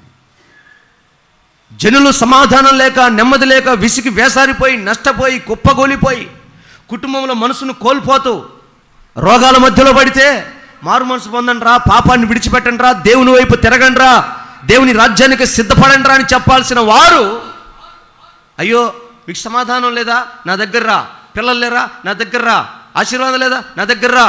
ఇలాంటి పైన మాటలు చెబుతారంట, గాయములు పైన పూసే మాటలు చెప్తారంట. ఇంకా మారు మనసు గురించి ప్రకటించరా? ఇంకా దేవుని రాజ్యాన్ని గురించి తెలుసుకోరా? ఇప్పుడు కూడా నీకు ఆశీర్వాదమేనా? ఇప్పుడు కూడా నీకు అట్టి పనులేనా? ఇప్పుడు కూడా నీకు లోకమేనా? ఇంకా పిల్లల కోసమేనా? ఇంకా దానికోసమేనా? ఎక్కడికి వెళ్తున్నావు? నీ గురి ఏంటి? నీ గమ్యం ఏంటి? అసలు రక్షణ ఉందా? చచ్చిపోతే నరకంలో యుగాలు కాలిపోతావే. నిన్ను కాపాడేవాడు లేడు, దేవుడి శాసనం అది. అక్కడి నుంచి నిన్ను విడిపించేవాడేవాడు, అక్కడి నుంచి నీ మొర ఆలకించేవాడు. గిన్నెడు చల్లనీళ్ళు ఒక్క చిటికెన వేలితో నీటిని ముంచి నాలుక తడిపేవాడు కరువైపోతాడే. అక్కడి నుంచి రక్షించగలిగే మాటలు ప్రకటించు దైవజనుడా. సంఘాన్ని క్షేమం వైపు కాదు, ఆశీర్వాదం వైపు కాదు, పరలోక రాజ్యం వైపు నడిపించే కాలం ఇది. సంఘమైన గుర్తుపట్టండి, సంఘమైన గుర్తుపట్టండి. ఏది? విజయవాడలో ఉన్న సంఘం ఏమైపోయింది? హైదరాబాద్లో ఉన్న సంఘాలు ఏమైనాయి? వాగ్దానాలు ఏమైనాయి? చర్చిలు ఏమైనాయి? దైవజనులు ఏమయ్యారు? విశ్వాసం ఏమైంది? అన్నజనుడికి, పాపికి, లోకస్తుడికి, దుర్మార్గుడికి నాశనం వచ్చిందంటే వాడి పాపం సరే అనుకోవచ్చు. మరి భక్తి చేసే వారికి కూడా ఇలాంటి శాపం వచ్చిందంటే ఏం జరుగుతుందో గుర్తించలేని అజ్ఞానంలో ఉన్న ఓ దేవుని పిల్లలారా, తెలుసుకో దేవుని ప్రేమ. ఇంకా ఎన్నాళ్ళు నూనె డబ్బాల వైపు వెళ్తారు, ఆశీర్వాదాల వైపు వెళ్తారు. ఇంకా ఈ లోకంలోనే ఉండాలని కోరుకుంటున్నావా? ఎగిరి తంతా ఉన్నాడే, నేలకేసి బాత్తా ఉన్నాడే. సిగ్గులేని తరమా, మారు మనసు పొంది దేవుని రాజ్యానికి రావా? ఈ లోకం నీకు క్షేమం కాదని ప్రభు చెప్తుంది. ఇంకా ఇక్కడే ఉండడానికి, స్థిరపడడానికి ఆలోచన చేస్తున్నావే. ధనధాన్యాలు సంపాదించుకోవడానికి, పొలాలు స్థలాలు సంపాదించుకోవడానికి, ద్రాక్ష తోటలు నాటడానికి ఇది సమయమా? మారు మనసు ఉందా? రేపు నీ పిల్లలు నరకంలో నలిగిపోతారు, కాలిపోతారు అగ్నిలో. నువ్వు నలుగుబెట్టు, పసుపు పోయి, జడలల్లో, నెత్తి మీద జడ, ఈ పక్కకి జడ, ఈ పక్కకి జడ, సిగ్గులేని సినిమా యాక్టర్లు తిరుగుతున్న డ్రెస్సులు నీ పిల్లలకేసి, చున్నీలు కనపడట్లా ఊరు దాటితే. ఆడపిల్లలు ఎందుకు వేసుకుంటారో తెలుసు కదా, ఆడవాళ్ళకి చున్నీ ఎందుకు వేసుకుంటారో. సిగ్గు లేదా? చున్నీ లేకుండా మందిరానికి వస్తున్నావు, ఇంక బయట కూర్చొని తన్నాలి, ఇంక అటు నుంచి అటు పోయేటట్టు. ఏం చూపిద్దామని సమాజానికి? ఏం చూపిద్దామని? దాచుకోవాల్సిన అవయవాలు బహిర్గతం చేసి పాడు చేస్తున్నారు యవ్వన తరాలని. అదొక ఫ్యాషన్ అయిపోయింది. యవ్వన పిల్లల్ని పక్కన పెట్టుకొని తల్లిపోతుంది. ఇది బాధాకరమైన అంశమైన మంచిది. యేసు నామములో ఇది మీకు క్షేమం. విభేదాలు పుట్టించే స్పిరిట్, సమాధానం లేదు. సంఘాలు ఎక్కడుంది? సౌండ్ సిస్టమ్ పెట్టేవాడు చూస్తే డ్రమ్ కొట్టేవాడికి బాధ, డ్రమ్ కొట్టేవాడిని చూస్తే పాడేవాడికి బాధ, పాడేవాడిని చూస్తే పాడినవాడికి బాధ, పాడినవాడిని చూస్తే ఇంకోడికి బాధ. సమాధానం ఎక్కడుంది? సహోదర ప్రేమ ఏది? ఐక్యపరచు ఆత్మ ఏది? ఏకీభవించే మనసు ఎక్కడుంది? ఇంకా అర్థం కావట్లేదా? సాతానుగాడు ఎక్కడ దాకా వచ్చాడో, ఏం చేస్తున్నాడో? పిల్లలకి, కుటుంబాలకి, ఆ వ్యక్తులకి సమాధానం లేకుండా చేయట్లేదా? ఇప్పుడు కూడా ఇంకా సమాధానం కలుగుతుంది, పిల్లలు కలుగుతారు, ఉద్యోగం వస్తుంది, డబ్బు సంపాదించుకుంటారు, రేపు నీకు బాగుంది. ఇంకేడుందరు నాయన? రేపు ఎక్కడుంది బాగో? ఎక్కడుంది? రేపు శ్రమ అధికమవటమే, రేపు కీడే ఉంది, రేపు మేలు లేదు, ఈరోజే మేలు. ఇది బైబుల్ చెప్పే నగ్న సత్యం, మీకు అర్థమవును గాక. గట్టిగా ఎల్లు చెప్పండి. ఆడవాళ్ళు కూడా రెండు చేతులు గట్టిగా ఎత్తి పైకెత్తి చెప్పండి. ఇలాంటి దినముల్లో కూడా మనం మారు మనసు పొంది దేవుని రాజ్య సంగతులు తెలుసుకొని ఆయన రాజ్యానికి సిద్ధపడకపోతే సిగ్గుపడతావండి, విడవబడతావు. ఒకవేళ ఆ రెండవ ముద్ర విప్పే సమయం ఒక 2-3 ఏళ్ళు ఉంటుందేమో, 4 ఏళ్ళు ఉంటుంది, 10 ఏళ్ళు, సరే 50 ఏళ్ళు ఉండని, వాడు వచ్చేలోపు మనం వెళ్ళిపోతాంలని నువ్వు అనుకుంటావేమో. ఇప్పుడు చెప్పిన వాక్యానుసారమైన మారు మనసు నీకు లేకపోతే నువ్వు దేవుని రాజ్యానికి రాలేవు, పాతాళానికి వెళ్తావు. పాతాళంలో ఉన్న నీకు ఈ భూమి మీద ముద్రలు విప్పబడినప్పుడు ఏ శ్రమలు సంభవిస్తాయో, ఏ కీడు మనుషులకు వస్తుందో ఆ కీడును నువ్వు ఫేస్ చేస్తావు. మరణం అయిపోతే నువ్వు తప్పించుకోవో, చచ్చిపోతే బాధలు పోతాయని చాలామంది ఆత్మహత్య చేసుకుంటున్నారు. కానీ అక్కడ స్టార్ట్ అవుద్ది బాధ, అసలైన బాధ అక్కడ మొదలవుతుంది. ఇక్కడ అనుకో, దండం పెట్టి అప్పులోని అయ్యా నేను కట్టలేనయ్యా, నా పరిస్థితి డీలా అయిపోయిందయ్యా అంటే వాడు 4 దంతాడు, వదిలేస్తాడు. పెద్ద ఆసుపత్రి పోయి 2 నిమిషాలు లేపుకి తగ్గిపోద్ది. ఆర్థిక సమస్యలు కానీ, అనారోగ్య సమస్యలు కానీ ఒక రెమెడీ ఇక్కడ దొరుకుతుంది. మరణం తర్వాత దొరకదు, ప్రశాంతత ఉండదు. క్రీస్తు యేసునందు మరణమైన వాళ్ళకే ప్రశాంతత దొరుకుతుంది. మిగతా వాళ్ళకి శ్రమే, భయంకరమైన అగాధంలోకి వెళ్ళిపోతారు. లోకాన్ని ఆస్వాదిస్తున్న దేవుని ప్రజలారా, మారుమనసు పొందండి ఇప్పటికైనా. ఇర్మియా గ్రంథం 39వ అధ్యాయం 11వ వచనంలో చెప్తాడు, నశించిపోయే 14వ వచనం చూడండి. ఇర్మియా గ్రంథం ఎహెజ్కేలు పుస్తకం 39వ అధ్యాయం 14వ వచనం చదువుదాం.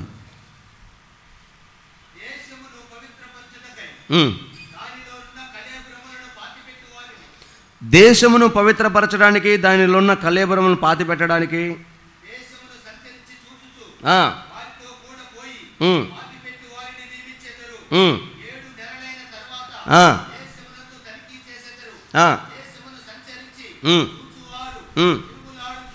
తిరుగులాడుచుండగా మనుష్య శల్యము ఒకటైనను కనబడిన ఎడల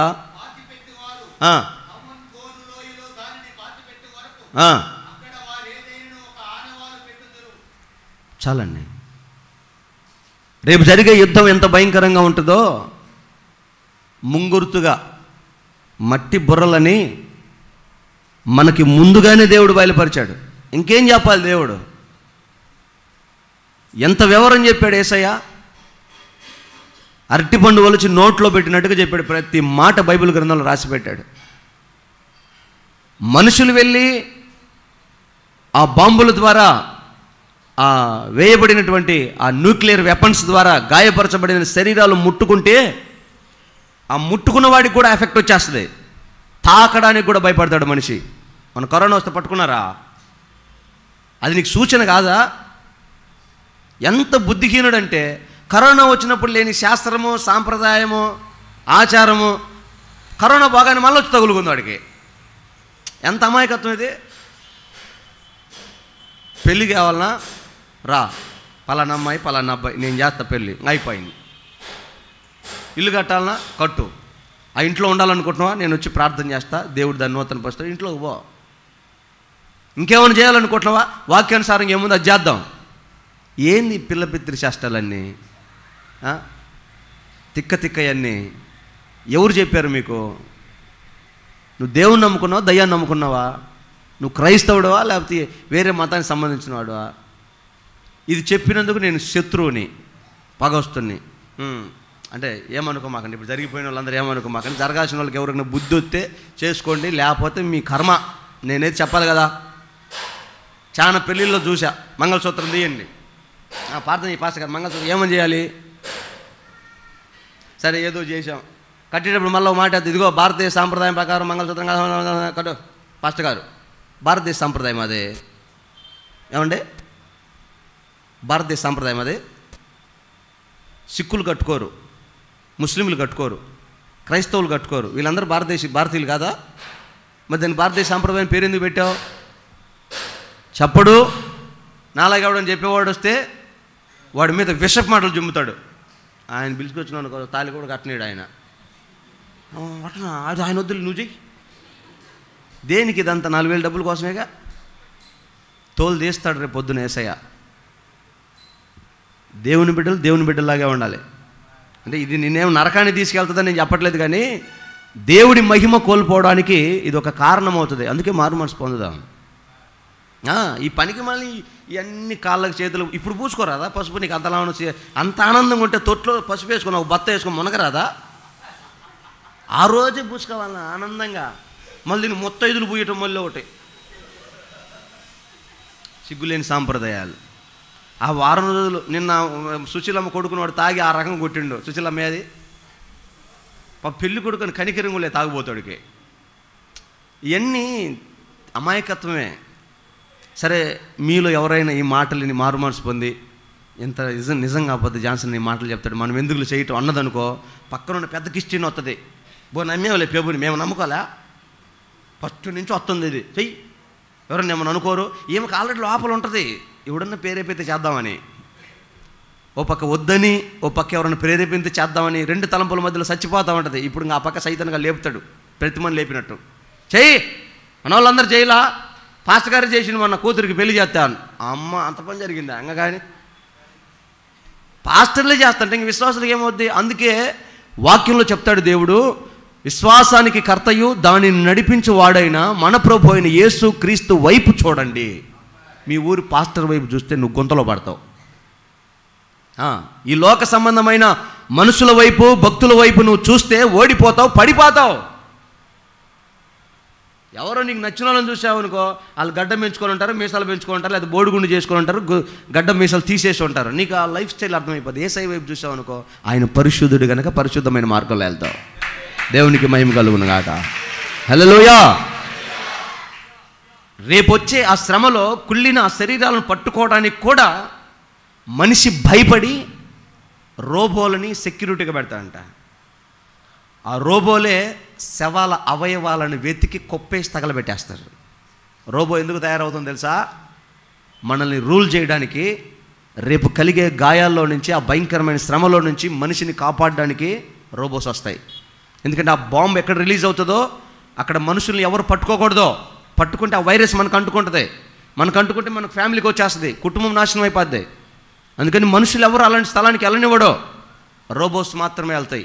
అలాంటి స్థలాల్లో ఉండి ఆ మొత్తం శుభ్రం చేసేస్తాయి. అవి కలిగిన గాయం కలిగిన ఆ స్థలాల్లో అవి శుభ్రం చేస్తాయి రోబోస్. ఇప్పటికే అణుబాంబు గురించి లోకంలో ఒక సామెత ఉంది తెలుసా? ఫాదర్ ఆఫ్ నేషన్ అంట రష్యా అణుబాంబులకే, మదర్ ఆఫ్ నేషన్ అంట అమెరికా అణుబాంబులకే. ఇప్పుడు ఇంకా ఫాదర్ ఆఫ్ బాబాయ్ అవుతున్నాడు చైనా వాడు. మూడోవాడు రెడీ అవుతున్నాడు. పోయిన సంవత్సరం కాకుండా అంతకుముందు సంవత్సరం 2,600 కోట్ల రూపాయలు ఇజ్రాయెల్ దేశానికి ఇచ్చి మనం కూడా కొన్ని వెపన్స్ తెచ్చుకున్నాం, అణుబాంబుకు సంబంధించిన వెపన్స్. భారతదేశం కూడా ఇప్పుడు అవన్నీ దాచిపెట్టుకునే కాదుగా, షోకేస్ డబ్బాలు పెట్టుకునేయా అయ్యేమన్నా? ఈ బాంబులు వేసేది, ప్రజెంట్ బాంబులు ఎక్కడ పడుతున్నాయి తెలుసా?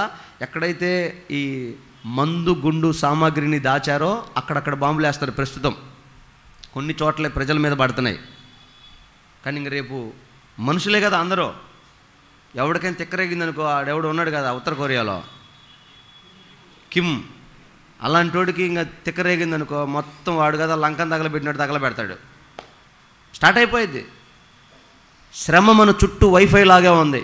దేవుని కనికరం అట కాపాడుతుంది అంతే. హల్లెలూయా. రెడీ చెప్పండి, హల్లెలూయా. అన్నయ్య, ఇంత ప్రమాదం జరుగుతుంటే మనం ఏందని ఇంత భద్రంగా ఉన్నామంటే ఇది కృపాకాలం. కృపగల దేవుడు మనల్ని కాపాడుతున్నాడు.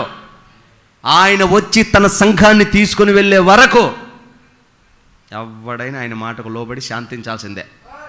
కొట్టుకున్నా తిట్టుకున్నా వాళ్ళే అక్కడే, అంత మాత్రమే. కానీ ప్రపంచం మీదకి ఇలాంటి తెగులు రానివ్వడు దేవుడు. ఎందుకంటే సంఘం ఉంది భూమి మీద. సంఘానికి నష్టం జరిగితే ఇంక ప్రభు నమ్మడం ఎందుకు? సంఘానికి గాయమైతే యేసయ్య ఎందుకు?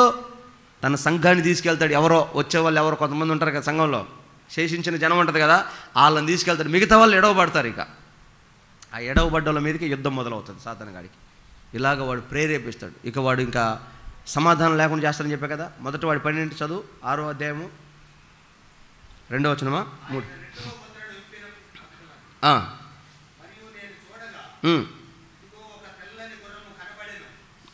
రెండో ముద్ర.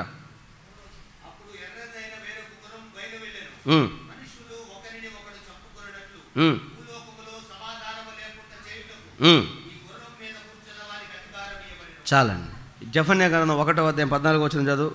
జఫన్యా పుస్తకం, జఫన్యా గ్రంథం 1వ అధ్యాయం 14వ వచనం.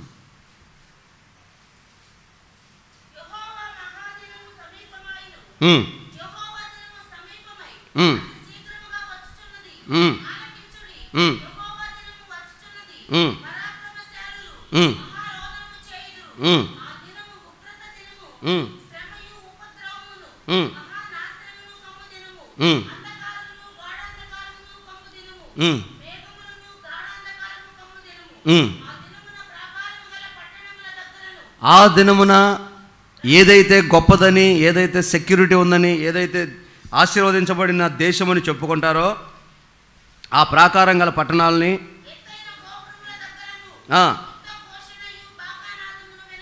ఆ స్థలాల్లో యుద్ధ సంబంధమైన బోరలు వినబడతాయి. పాపము చేసేది కనుక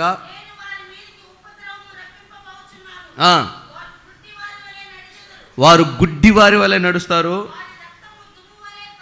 రక్తము దుమ్ము వలె కారుతుంది.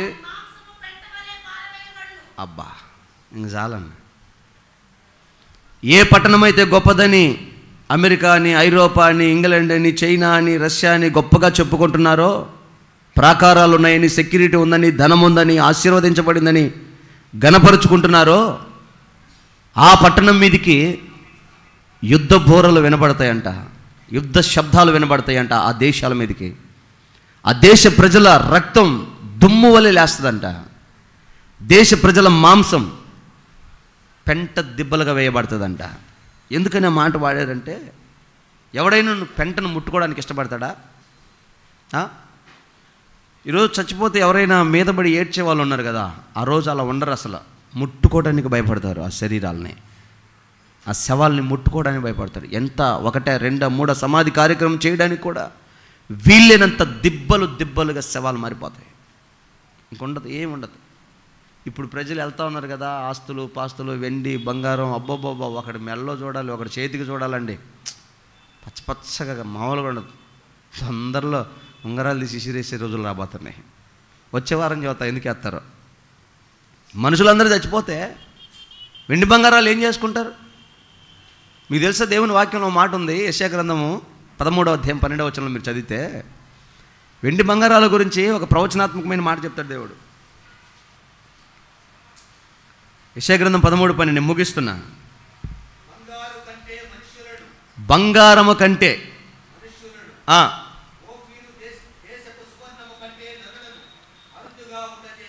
అబ్బో, ఇప్పుడు మట్టి అనుకో ట్రక్కులు దొరుకుతుంది, అవునా? దాని విలువ తక్కువ. బంగారం దొరుకుతుందా? ట్రక్కులు దొరుకుతుందా? అందుకని దాని విలువ ఎక్కువ. వాక్యంలో ఏమనుందంటే, ఓపీరు సువర్ణము కంటే, బంగారము కంటే మనుషులే తక్కువ అవుతారంట. బంగారం ఎక్కువైపోయిద్ది, మనుషులు ఉండరు. ఎక్కడ ఉంటారు? ఒక్కరు ముద్దు, ఇద్దరు వద్దు. ఫస్ట్ స్లోగన్ మొదలైపోయింది. ముందేమో చిన్న కుటుంబం, చింతలేని కుటుంబం అని మొదలైంది. ఇద్దరు ముద్దు, ముగ్గురు వద్దని అన్నారు. ఇప్పుడేమో ఒక్కరు ముద్దు, ఇద్దరు వద్దు అంటున్నారు. ఇంకా రేపు అసలు పిల్లల కంటే జైల్లో పెడతామంటారు. పిల్లలు లేరు. దాన్ని ప్రమోట్ చేయడానికే ఆడవాళ్ళు పెళ్లి చేసుకొని, మగవాళ్ళు పెళ్లి చేసుకొని, అయితే కొజ్జోలు మగవాళ్ళు పెళ్లి చేసుకొని అంటున్నారు. జీవోలు పాస్ చేస్తున్నారు కోర్టులలో. ఇదంతా ఏంది తెలియకుండా జరుగుతుంది కాదు. ఇది సాతానుకి, వాని రాజ్య స్థాపనకి సూచన. ఇది యాదృచ్ఛికంగా కాలమేంద్ర ఎట్టయిపోతుందని ఆశ్చర్యపడాల్సిన అవసరం లేదు. ఆల్రెడీ దేవుడు ముందుగానే రాసి పెట్టాడు. రాబోయే రోజుల్లో పిల్లలు పుట్టరు. మనం తినే ఫుడ్ ఎఫెక్ట్ అది. పాపం ఆ పిల్లడు మంచోడే, ఆ పిల్ల మంచిదే, వాళ్ళకేం లోపం ఉండదు. ఇది సాతాను తంత్రం, ఇది ప్రణాళిక. ఎందుకంటే యుద్ధం అయిపోయింది, కరువు వచ్చింది, తినడానికి ఏముంది? ఖైదీలను చంపేస్తాడు, ముసలాళ్ళని చంపేస్తారు, పిల్లల్ని చంపేస్తాడు, పనికి మాలిన వాళ్ళందరూ చంపేస్తాడు, ఇంకా ఉపయోగం లేని వాళ్ళని. అలాంటి రోజులు రాబోతున్నాయి. అప్పుడు నీ వెండి బంగారాలు ఏం చేసుకుంటావు? ఆరోగ్యం లేకుండా, మనుషులు లేకుండా, మనుషులే అరుదైపోతారు. బంగారం రోడ్ల మీద దొరికింది కుప్పలు. నీకు ఏం చేసుకుంటావు? కనుక వాటి మీద కాదు నువ్వు దృష్టి పెట్టాల్సింది. దేవుని రాజ్యం మీద పెట్టు, దేవుడి మీద పెట్టు, పరిశుద్ధ జీవితం మీద పెట్టు. ఈ క్షణం దేవుడు నీకు ఇచ్చిన కుటుంబం మీద పెట్టు, సంఘం మీద పెట్టు, ఈ ప్రాంతంలో నశించిపోయే ఆత్మల మీద నీ భారం పెట్టు. ఒక్క ఆత్మను సంపాదించలేదు నీ తెలివితేటలకి, నీ బుద్ధికి, జ్ఞానానికి. ఒక్క మనిషిని సంపాదించలేదు. రక్షింపబడే అనుభవాలు నీ కుటుంబానికి చెప్పుకోలేకపోయావు. ఎందుకంటే నీ సాక్ష్యం బాగుంటే కదా నువ్వు కుటుంబంలో అనేకుల్ని ఆత్మీయులు తయారు చేసుకోగలుగుతావు. నీ జీవితం సరి చేసుకుంటే కదా ఊర్లో సువార్త ప్రకటించే మాదిరిగా నిలబడతావు. తగ్గింపు లేదు, విధేయత లేదు, భక్తి లేదు. నీకు లోకం కావాలి, లోక సంబంధమైన ఆశలు నెరవేరాలి. నీ శరీరంలో మారు మనసు పొందండి, దేవుని వైపు తిరగండి. దినములు చెడ్డవి, గతించిపోయే కాలం సమీపమైంది. నీతిమంతుడు మాత్రమే చిగురాకు వలె వృద్ధిల్లే రోజులు సమీపంగా ఉన్నాయి. హల్లెలూయా. కనుక ఇంతకాలం నువ్వు ఎలా ఉన్నావో, ఎలా గడిచిందో నీ జీవితం నాకు తెలియదు.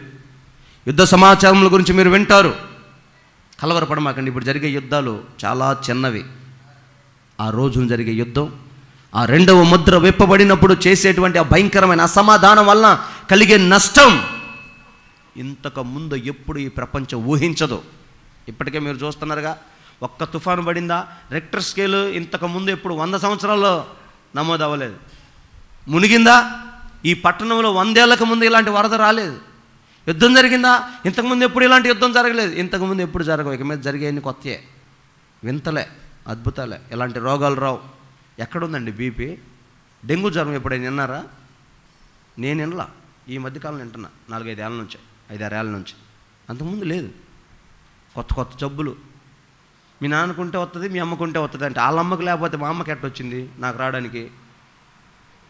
వంశపార. జనాల్ని మభ్యపెట్టి మాయ చేసే మాటలు తప్ప సూత్రం తెలియదు. వ్యాధి మూలాలు కనిపెట్టలేరు. కారణం ఏంటంటే ప్రపంచ నాశనానికి, దేవుని ఉగ్రతకి, సాతానికి ద్వారాలు తెరిచాడంటే వానికి అధికారం ఇవ్వబడుతుంది. సాతానికి ఇంకో వాడు చేస్తాడు, వాడు వెళ్తాడు అంతే. ఇప్పటికే రోబో ప్రపంచం వచ్చేసింది. ఏ క్షణాన వాడు ఆ జీవులు తీసుకొస్తాడో తెలియదు. మనుషులకి పని ఉండదు. మనుషులకు నమ్మకస్తులైన వారికి, ఇక ఆ నమ్మకస్తులైన వారిని పెట్టుకోవడానికి ఆ మనుషులకి ఆ స్థితిగతులు ఉండవు. రోబోలు వచ్చేస్తాయి, రోబో పాలన వచ్చేస్తుంది. మనుషులు మొత్తానికి 666 ముద్ర వేసేస్తాడు. క్రయ విక్రములు చేయడానికైనా, భూమి మీద బతకడానికైనా మొత్తం వాడి చేతిలోకి వెళ్ళిపోద్ది. డబ్బులు వాడి చేతిలోకి వెళ్ళిపోతాయి, మన ఆస్తులు వాడి చేతిలోకి వెళ్ళిపోతాయి, మన జీవితం వాడి చేతిలోకి వెళ్ళిపోద్ది. అసలు మనసులో తిట్టుకునే స్వేచ్ఛ కూడా ఉండదు. నీ మైండ్ కూడా వాడి చేతిలోకి వెళ్ళిపోద్ది. ఇంకేం చేస్తావు? అప్పుడు నువ్వు రోబో అవుతావు. అటు పెట్టుకొని అంతే కదా. ఇప్పుడు మనకు స్వేచ్ఛ ఉంది. పాస్టర్ గారికి పని ఉండదు, పాటను పొద్దుకోగలు ఎట్టాడు సంగతులు చదువుతూ ఉంటాడు అని ఇప్పుడు అనుకుంటావు. రేపు లేదమ్మా, రేపు బయటకు వస్తుంది. నువ్వు లోపల ఏమనుకుంటున్నావు బయటకు డిస్ప్లే అవుతుంది. నేను ఆ రోజు పెట్టిన వీడియోలో ఈ సంగతులు పాపం వాడి దెబ్బతిన్నాడు, బతిమిలాడు చదువుతున్నాడు. అయ్యా నాకేసారు అయ్యా, నా మైండ్ మొత్తం వాడు స్వాధీనం చేసుకున్నాడు అయ్యా, భయం వేస్తుంది, ఇండియా మొత్తం నాశనం అవుద్దయ్యా, తెలుసుకోండి అయ్యా అని ఎంత చెప్పి నేనట్లా. ఎవడంటాడు? చెప్తే ఎవడండన్నా? నెత్తిన పడ్డాక అబ్బా అన్న చెబుతూ వినకపోతునే, రాకడ గురించి ముందే చెప్పాడు అన్న గుర్తుపట్టి వినకపోతుమే అని అప్పుడు తెలుస్తుంది నీకు. అర్థం చేసుకోండి, సిద్ధపడండి, మారు మనసు పొందండి. నీ ఎమోషన్స్ని, నీ ఫీలింగ్స్ని పక్కన పెట్టు. దేవుడి ఉద్దేశం ఏంటో గుర్తుపట్టు. దేవుని చిత్తం చేయి. నీ పిల్లల్ని సంపాదించుకో, నీ కుటుంబాన్ని సంపాదించుకో, ఆ శ్రమ ఉపద్రవంలోంచి కాపాడుకో. చెప్పే సామర్థ్యం నీకు లేదా? చేసే స్థితికి నీకు రాలేదా? మోకరించి చేతులెత్తు, దేవుడు నీ పక్షాన మేలు చేస్తాడు. ఆమేన్. నువ్వు ఉన్నందుకు, పుట్టినందుకు, భూమి మీద నీ ఆయుష్కాలం పొడిగించినందుకు, నీకు, నీ కుటుంబానికి, నీ కొరకు ప్రాణం పెట్టిన దేవునికి, నీ ఆత్మీయ సంబంధమైన సంఘానికి నీ వంతు నువ్వేం చేయగలవు? బలపరచగలవా? సువార్త చెప్పగలవా? ఆత్మలు చేర్చగలవా? సంఘ క్షేమాభివృద్ధి కొరకు నువ్వేం చేయగలవో చెయ్యి. తీర్మానం చేసుకుందాం, ప్రార్థన చేద్దాం. ఈ నశించిపోయే ఈ కడవరి కాలంలో దేవుడు మన స్థితిని బాగు చేసి మన ద్వారా అనేకుల్ని సంపాదించినట్లుగా దేవుని కొరకు ఒక క్రొత్త తీర్మానం చేసుకుందాం. అందరూ తలలు